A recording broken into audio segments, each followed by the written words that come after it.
हरिओम। पूज्य गुरुदेव की आज्ञा में चलने वाले, पूज्य गुरुदेव के सिद्धांतों का आदर करने वाले सभी गुरु भाई बहनों को प्रणाम। परसों 21 जनवरी से सोशल मीडिया में मेरे बारे में एक मैसेज वायरल हो रहा है। मेरे कई गुरु भाई बहन चाहते हैं कि मैं उस मैसेज की सच्चाई अपने इस चैनल के माध्यम से सामने लाऊं, इसीलिए मैं ये वीडियो लेकर आया हूँ। कईयों ने वो मैसेज पढ़ा होगा तो कईयों ने नहीं पढ़ा होगा। उस मैसेज की सच्चाई बताने से पहले मैं वो मैसेज आपको सुना दूं। आपने पहले पढ़ा भी हो तो अभी एक एक शब्द बड़े ध्यान से सुनना। मैसेज ऐसा है। Jodhpur breaking news. स्वयं घोषित कवि मानव बुद्धदेव ने पूज्य भारती श्री जी का सोशल मीडिया पर अनादर किया था। पूज्य भारती श्री जी को सत्संग करने का और दीक्षा देने का अधिकार नहीं, ऐसा अनर्गल वक्तव्य मानव बुद्धदेव ने अपने वीडियो चैनल पर किया था। इसी बात को लेकर लक्ष्य प्रेरणा फाउंडेशन ने 2 करोड़ रुपए का मानहानि का दावा मानव के ऊपर किया है और कुछ साधकों ने पूज्य गुरुदेव को इस बात की जानकारी दिया तो पूज्य गुरुदेव ने बोला, मानव हो चाहे दानव हो, भारती को अगर कोई कुछ कहेगा तो मैं उसे बेड रेस्ट दिलाऊंगा। भारती के साथ आने वाली बच्चियां योगिनी बन जाती है। ऐसी महान भारती को अगर कोई कुछ कहे तो मैं उसको मतिमंद समझता हूँ। ऐसे बुद्धिहीन लोगों की बातों में ना आए। जो जहाँ है वही जब ध्यान सत्संग का सहारा लो। निंदा स्तुति जगत की चलता रहता है। अमरावती वाले सुनो, मानव को जोधपुर भेजो, इसकी खबर लेते हैं। मानव भारती की माफी मांग ले, इसी में तेरा भला है। तेरे को कौन भड़काने वाले हैं मैं सब जानता हूँ। बाहर आऊँगा तब बताऊँगा। बहुत जल्दी आ रहा हूँ। ओम आनंद, ओम शांति। पूरा मैसेज आपने सुना। अब इस मैसेज का पोस्टमार्टम करते हैं। इसमें कहा गया है कि भारती श्री जी की संस्था ने मानव बुद्धदेव पर 2 करोड़ का मानहानि का दावा किया है। इतना बड़ा दावा करने से पहले भारती श्री जी से पूछा तो होगा ना। एक अति साधारण मानव पर इतनी बड़ी संस्था मानहानि का दावा करती है तो क्या वो संस्था के मार्गदर्शक से बगैर पूछे ऐसा कर सकती है? और यदि भारती श्री जी से पूछा जाए तो क्या वो ऐसा मानहानि का दावा करने की आज्ञा देगी? संस्था दावा कैसे कर सकती है? यदि भारती श्री जी का अनादर हुआ है तो स्वयं उन्हें ही दावा करना पड़ेगा, अर्थात उनके ही हस्ताक्षर जरूरी है उस पर। तो क्या भारती श्री जी ऐसा कर सकती है? अरे मैंने कभी भी उनका अनादर किया ही नहीं। और जिसे कुछ लोग अनादर के रूप में प्रचारित कर रहे हैं उसमें तो कहीं भी किसी व्यक्ति अथवा किसी भी संस्था विशेष का नाम ही नहीं लिया, तो मानहानि होने का सवाल ही नहीं उठता। जिस वीडियो की वे लोग बात कर रहे हैं उसे अब तक हजारों लोगों ने, हजारों साधकों ने देखा और समर्थन दिया है। आपने नहीं देखा हो तो नीचे डिस्क्रिप्शन में उसकी लिंक दी है और ऊपर आई कार्ड पर भी है वो लिंक। जिसे कानून का कुछ भी ज्ञान ना हो ऐसा व्यक्ति भी मानेगा कि इस वीडियो के आधार पर मानहानि का दावा नहीं किया जा सकता। तो फिर भारती श्री जी जैसी प्रज्ञावान गुरु बहन दावा कैसे डाल सकती है? मैंने तो पहले भी कई बार कहा है और अभी 3 दिन पहले ही 20 जनवरी को फेसबुक पर पोस्ट किए, उसके लिंक भी नीचे डिस्क्रिप्शन में दिए है। उसमें मैंने कहा है कि भारती श्री जी मेरे लिए वंदनीय है क्योंकि वे मुझसे अनंत गुना श्रेष्ठ है। उनके चरणों की धूल भी मुझसे अनंत गुना श्रेष्ठ है। उनकी पवित्रता, महानता और गत जन्मों के कितने पुण्य होंगे जो ब्रह्मज्ञानी के घर जन्म लिया, तो वो हमसे अनंत गुना श्रेष्ठ है। किंतु है तो गुरु बहन ही, गुरु नहीं। हम उनकी पूजा करेंगे, मौका मिले तो चरण धोकर पिएंगे, किंतु मानेंगे उनको हमारी गुरु बहन ही। हम उन्हें गुरु नहीं मान सकते। हमारे लिए बापूजी से बढ़कर तो कोई हो ही नहीं सकता, किंतु उनके बराबर होना भी असंभव है। सबकी अपनी अपनी सोच है, अपनी अपनी मान्यता है, अपनी अपनी धारणाएं हैं। जैसा कि मैंने पहले कहा कि भारती श्री जी दावा नहीं करेगी, तो फिर ऐसा झूठा मैसेज बनाकर वायरल करने वालों का उद्देश्य क्या रहा होगा। भारती श्री जी की संस्था ने एक अति साधारण मानव पर 2 करोड़ का मानहानि दावा डाला, ऐसा संदेश फैलाकर वो किसकी महिमा बढ़ाना चाहते हैं। दुख तो इस बात का है कि उसी मैसेज में पूज्य बापू जी का नाम डालकर बहुत बड़ा महापाप किया है उन लोगों ने। आपने सुना उनका मैसेज कि बापूजी ने ऐसा बोला है, मानो हो या दानो हो, भारती को कोई कुछ कहेगा तो मैं उसे बेड रेस्ट दिलाऊंगा। मैं दावे के साथ ऐसा कहता हूं कि बापूजी ने अपने इस अति तुच्छ बालक के लिए ऐसा कहा ही नहीं है। यदि वाकई ऐसा कहा होता तो इन लोगों के लिए वही तो एक बहुत बड़ा मुद्दा बन जाता। फिर उनको 2 करोड़ का मानहानि दावा डाला है, ऐसी और झूठी बातें मिलाने की जरूरत ही नहीं पड़ती, क्योंकि बापूजी ने अगर कह दिया तो उसी में सब आ गया। फिर मानव को गलत साबित करने के लिए दावे वाली झूठी बात नहीं करनी पड़ती। किंतु बापूजी ने ऐसा कहा नहीं और समझदार साधक भी इस बात को नहीं मानेंगे, ये सोचकर ही उन्होंने और भी मसाला मिला दिया उसमें। उस वीडियो को देखकर मुझे कुछ लोगों ने फोन किए थे, गंदी गालियां और धमकियां देकर उन्होंने उनकी मानसिकता का परिचय दे दिया। और एक ने तो यह भी कहा कि मैं भारती श्री जी का चेला हूं, किंतु मैं उन्हें भारती श्री जी का चेला मानता ही नहीं, क्योंकि उनके जैसी पवित्र और महान मार्गदर्शक का शिष्य ऐसी घटिया बातें करे, ये बात भला कौन मानेगा। मेरे मोबाइल में उनके कॉल रिकॉर्डिंग सेव है और उन सभी के मैसेजेस जो ग्रुप में आए थे और मुझे पर्सनल भी भेजा कुछ स्वयं घोषित बापूजी के वीरों ने, उन सभी के स्क्रीनशॉट भी सेव है। उन कॉल रिकॉर्डिंग के आधार पर मैं पुलिस में शिकायत कर सकता हूं, किंतु मुझे उस झमेले में पड़ना ही नहीं है। केवल अपनी सुरक्षा की दृष्टि से मैंने वो कॉल रिकॉर्डिंग, वो स्क्रीनशॉट्स और 7 लोगों के फोन नंबर मेरे 2 पुलिस और एक पत्रकार मित्र को देकर रखे हैं, अर्थात अनऑफिशियल रूप से दे रखे हैं। कोई शिकायत नहीं की है उनकी। पूज्य बापूजी का बहुत आदर करने वाली एक हिंदुत्ववादी संगठन के मुखिया के पास भी मैंने वो सब सेव करवा दिया है। मुझे कई हितचिंतक गुरु भाई बहनों ने वो मैसेज पर्सनल भेजकर चिंता जताई और ऐसे झूठे मैसेज बनाने वालों को खूब धिक्कारा उन्होंने। बापूजी के नाम से झूठा संदेश बनाने का महापाप किया है उन्होंने। ये बात भी कई साधकों ने कही। वे लोग कहते हैं कि मानव गद्दार है, आतंकवादी है, गुरु परिवार का निंदक है, आदि आदि। तो मैं फिर एक बार कहूँ कि मैंने कभी गुरु परिवार का अपमान नहीं किया और ना ही करूँगा, ना ही कर सकता हूँ। भारती श्री जी को दीक्षा देने का अधिकार नहीं है, सत्संग का अधिकार नहीं है। ये बात मैंने कभी भी किसी भी सोशल मीडिया प्लेटफॉर्म पर नहीं की है, बल्कि उनका अनादर करने वालों से माफ़ी मंगवाने का पूरा प्रयास करता रहा हूँ मैं। 2 वर्ष पूर्व किसी निंदक ने फेसबुक पर भारती श्री जी के लिए बहुत ही घटिया शब्द प्रयोग किया था।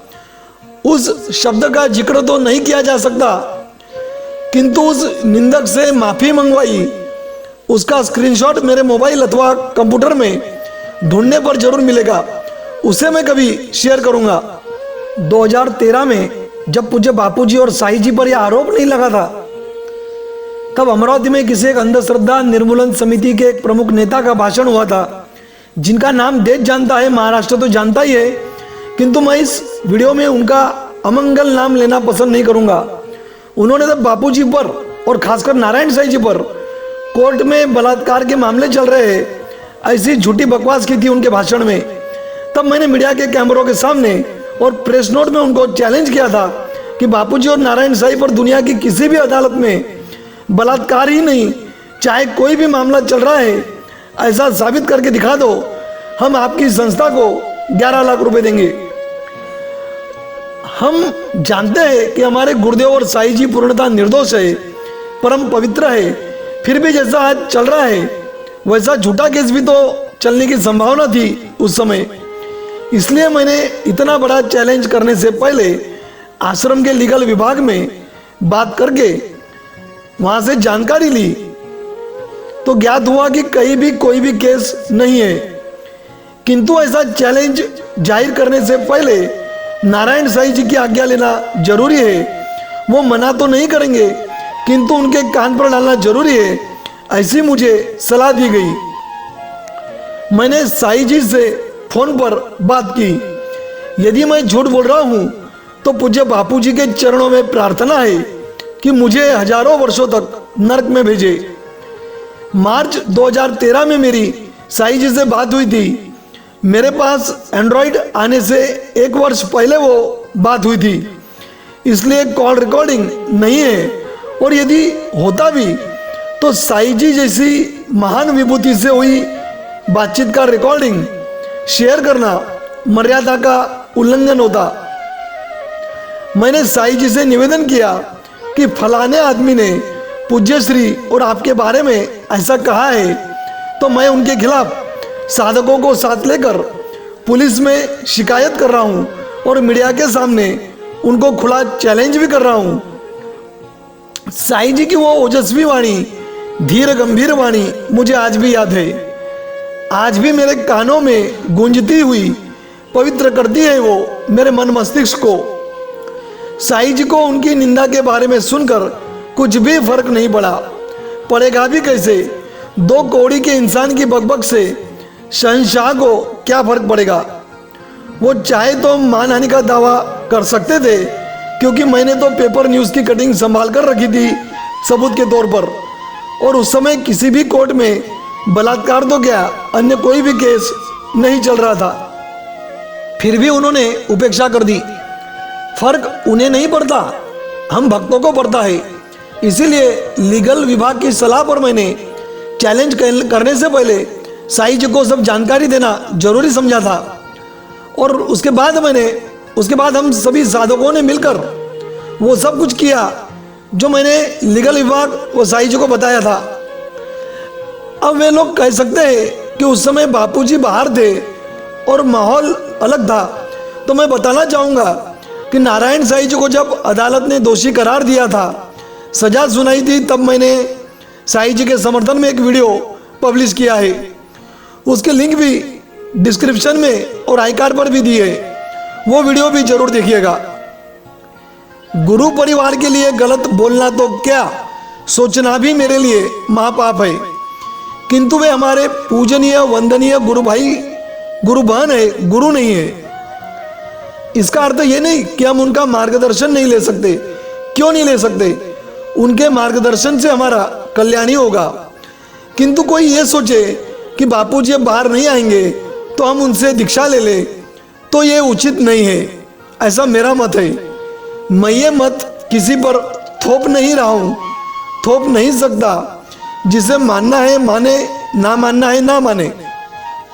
और हाँ, भारती श्री जी और नारायण साईं जी भी मेरी इस बात से सहमत होंगे और उन भोले वाले श्रद्धालुओं की ये बात बिल्कुल पसंद नहीं करेंगे कि कोई बापूजी समझकर अथवा बापूजी की आज्ञा समझकर उनसे दीक्षा लेने पहुंचे। जो लोग मेरे खिलाफ झूठे मैसेज बनाकर शेयर कर रहे हैं, मैं उनसे कहना चाहूँगा कि लक्ष्य प्रेरणा फाउंडेशन ने मानव बुद्धदेव पर 2 करोड़ का मानहानि दावा किया है। ऐसा प्रचार करके श्री जी का अनादर ना करे।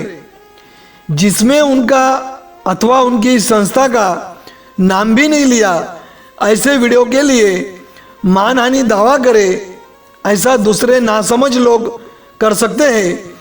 भारती श्री जी जैसी महान विभूति ऐसा तुच्छ काम नहीं कर सकती, क्योंकि एक अति तुच्छ व साधारण मानव के वीडियो से उनकी मानहानि हो जाए, ये बात संभव ही नहीं है।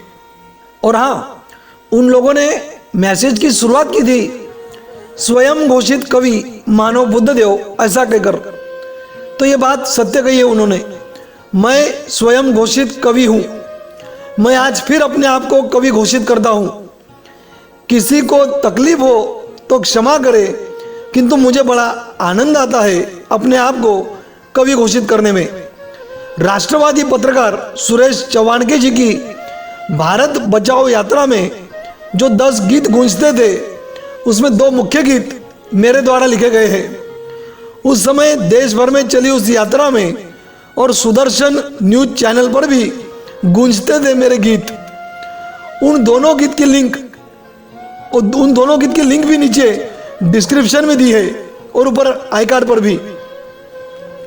लोक कल्याण सेतु में मेरी मातृ पितृ पूजन पर लिखी कविता प्रकाशित हुई थी और उसमें जो कुछ भी प्रकाशित होता है पूज्य श्री की अनुमति से ही प्रकाशित होता है। कुछ आसुरी प्रवृत्ति के लोग प्रचार करते हैं कि ऋषि प्रसाद और लोक कल्याण सेतु में बगैर बापूजी की आज्ञा लिए मनमाना छापा जाता है, किंतु यह सरासर झूठ है, मैं जानता हूं। और हाँ, मार्च में अथवा पूज्यश्री ने चाहा तो उसके पहले ही मैं आप सभी को खुशखबरी सुनाऊंगा कि एक बड़े टीवी चैनल के गुजराती टीवी सीरियल में मेरी मातृभाषा गुजराती में लिखे मेरे गीत होंगे। टीवी सीरियल का गीतकार कहलाएगा आपका ये स्वयं घोषित कवि मानव बुद्धदेव। फिलहाल अधिकृत घोषणा मैं नहीं कर सकता, बाद में चैनल और सीरियल का नाम जरूर घोषित करूंगा। वही मेरे सभी आत्मीय गुरु भाई बहनों के लिए खुशखबरी होगी। कहने को तो बहुत कुछ है, पर पहले ही बहुत समय ले लिया है आपका, इसलिए कई बातें नहीं कहूंगा और कई बातें इस समय भूल भी रहा हूँगा। इसलिए फिलहाल इतना ही। और हाँ, अंत में केवल एक बात और कहूँगा कि उन्होंने साधकों के ग्रुप में यह भी संदेश दिया कि मानव बुद्धदेव के चैनल को अनसब्सक्राइब करो और चैनल की रिपोर्ट भी करो। तो मैं बता दूं कि मेरे उस वीडियो के बाद सब्सक्राइबर्स और बढ़े हैं और मुझे विश्वास है कि आगे और अधिक बढ़ते रहेंगे। और मान लो कि 10-5 लोगों ने अनसब्सक्राइब कर दिया तो क्या फर्क पड़ेगा, और पूरे 60,000 लोगों ने भी आज ही अनसब्सक्राइब कर दिया तो भी क्या फर्क पड़ जाएगा, उससे क्या हो जाएगा। चलिए आज इतना ही, आगे जरूरत पड़ी तो फिर चर्चा करूंगा इसी विषय पर। कमेंट में आप अपनी प्रतिक्रिया देना ना भूलें। हरिओम, धन्यवाद।